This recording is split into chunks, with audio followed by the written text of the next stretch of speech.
Aarnavi examines the evolution of happiness throughout the lens of anthropology, psychology, and modern life. Aarnavi brings a multidisciplinary perspective shaped by her academic journey and personal curiosity about what it means to be truly happy.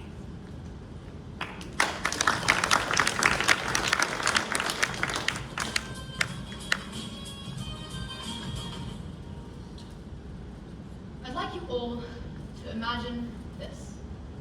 It's 400 BC, and you're awakened, not by an alarm clock, but by the birds singing their morning call, the leaves rustling through a gentle breeze. The sun rises and paints shadows over a distant mountain. You begin your day on foot, hiking through the untouched terrain, surrounded by the people closest to you. There's laughter, connection, simplicity. As the day passes by, you forage for food, you explore and make memories, not Instagram stories. At dusk, you'd gather around a fire, sharing stories with the people dearest to you, uninterrupted by notifications. The fire dims to glowing embers as you drift off to sleep, the thoughts of your day pulling you into your dreams. Now let me ask you this. At what point would the word happiness have entered your mind?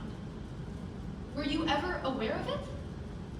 Well, it makes us wonder, were we as a society happier millions of years ago than we are today? Objectively, we should be happier.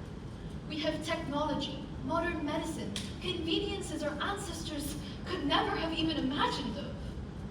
A cold that once killed millions is now cured in a simple pill. A metal tube can take you across the globe in hours. You can order Thai food at 2 a.m. and have it arrived hot. What I'm getting at is that we're medically, economically, and technologically more advanced than ever. And yet, we aren't necessarily happier.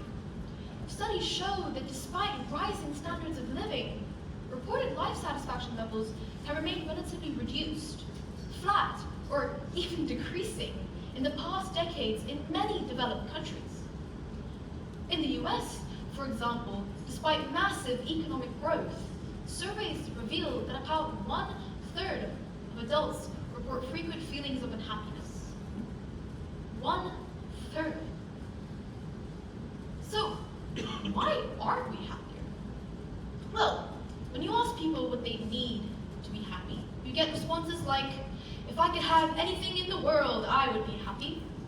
Happiness, the key to it is maintaining a positive mindset. Or, like my dad said, it's all about money, beta, obviously.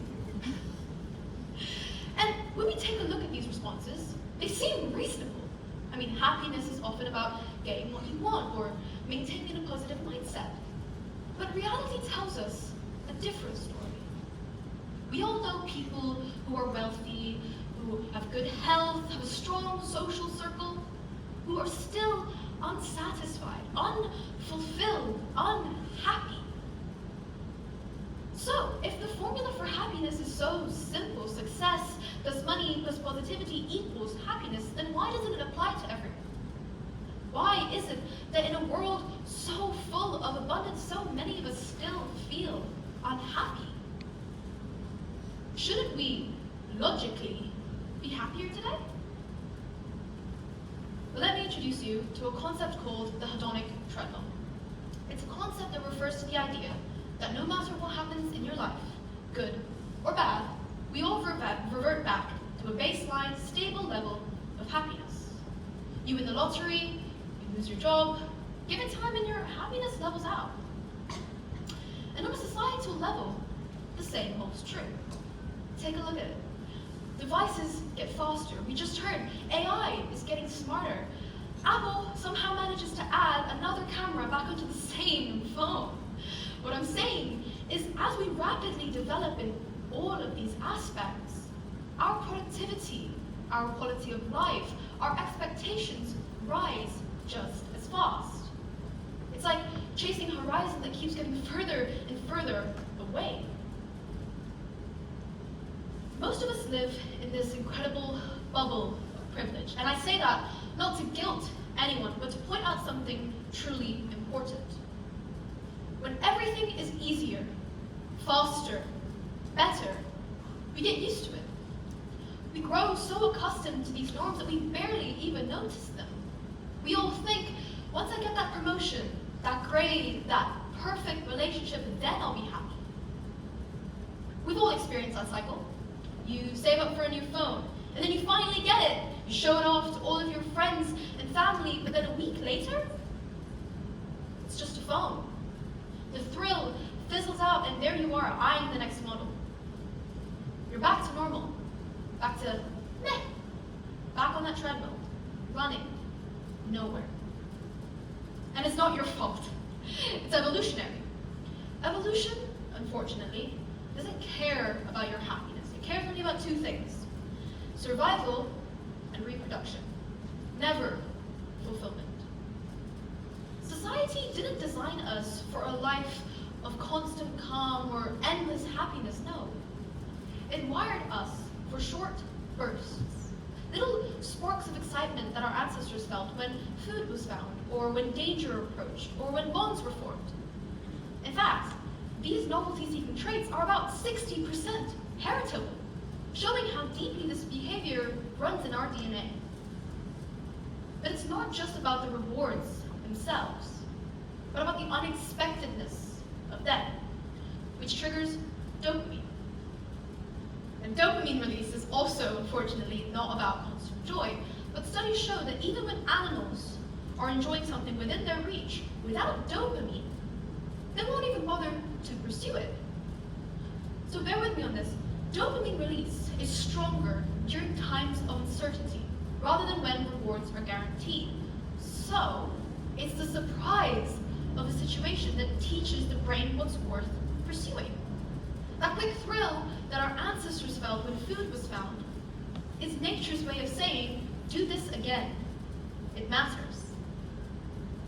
The problem is, in our modern world, that same wiring is hijacked by things that don't actually help us to survive, like the buzz of a phone or the thrill of a TikTok scroll.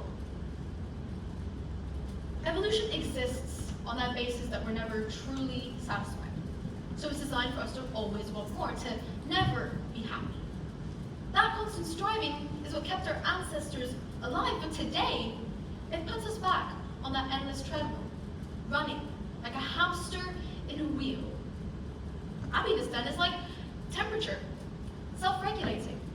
You can't heat it up and keep it there forever. So I guess the question is, if humans, and let's assume, humans are happy in everything you could possibly imagine, would you ever want to change? Well, that's the paradox of it. If humans were truly content in everything, then society would never progress. We'd never innovate, we'd never invent, we'd never evolve, we'd be stuck. So maybe unhappiness, or the drive to want to change, is what's kept us progressing. It's what's brought society from stone tools to smartphones, from caves to skyscrapers. I think the Burj Khalifa is somewhere in that direction.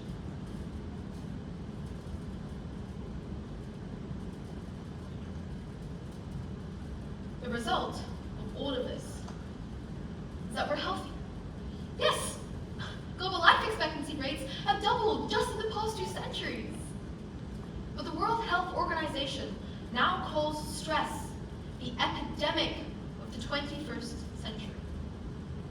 Oh, but that's no bother, because we're more connected than ever through social media, yet 61% of adults report frequent feelings of loneliness. Loneliness so severe that it raises mortality risks just as much as smoking a pack of cigarettes a day. And burnout is so widespread that approximately 8 in 10 professionals say that they've experienced it at work. 8 in 10. So while evolution has wired us for these short bursts, push us towards survival, to hunt, to forage, to escape danger, modern life bombards us with constant stimulation. That's leaving us more restless and unsatisfied. And that's why so many of us feel overstimulated yet undernourished, more connected online than ever, but more disconnected from ourselves. cycle. It's a loop. It's a, what's the word? Treadmill. Unfortunately, it's not that society was definitively happier before, but it's that our expectations have changed. A farmer 100 years ago never expected to be comparing their lives to thousands of strangers online every day. No. Their lives were smaller. Their markers of success were clearer. Their dopamine spikes came from a harvest after weeks of drought, or making it home safely after a terrible storm. Satisfaction for them was immediate. It was tangible. But now, those expectations are shaped by social media, friends, family, and an endless stream of ideals.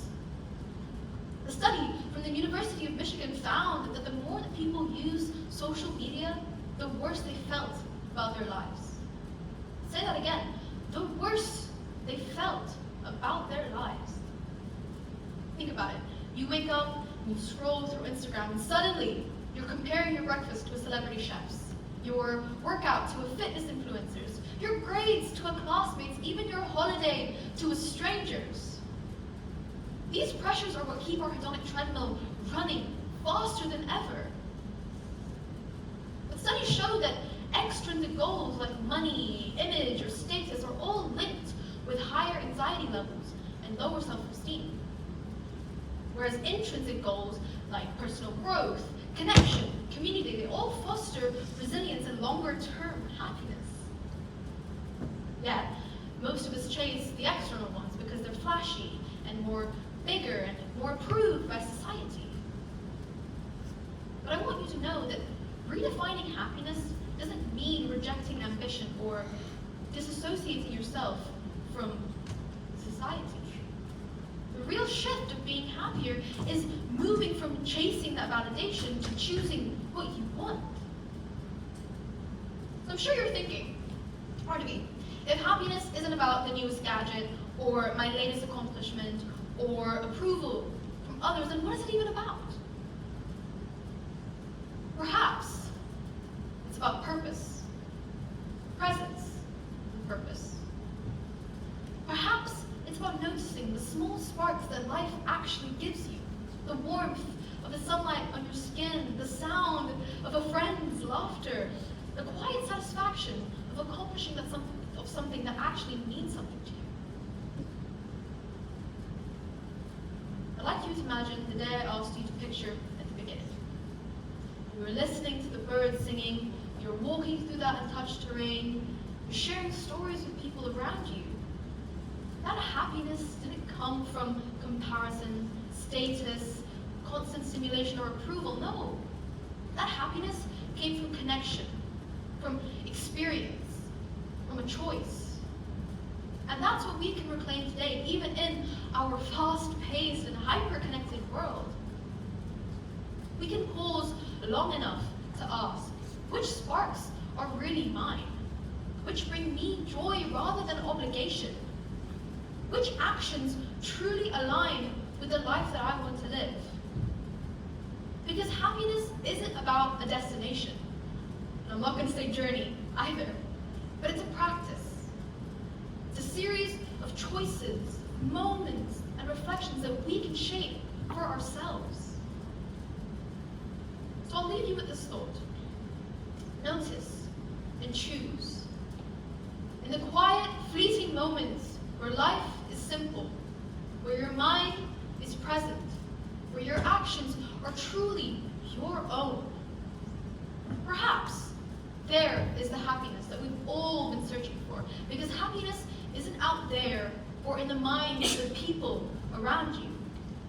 It's in the way that you choose to live today, right now.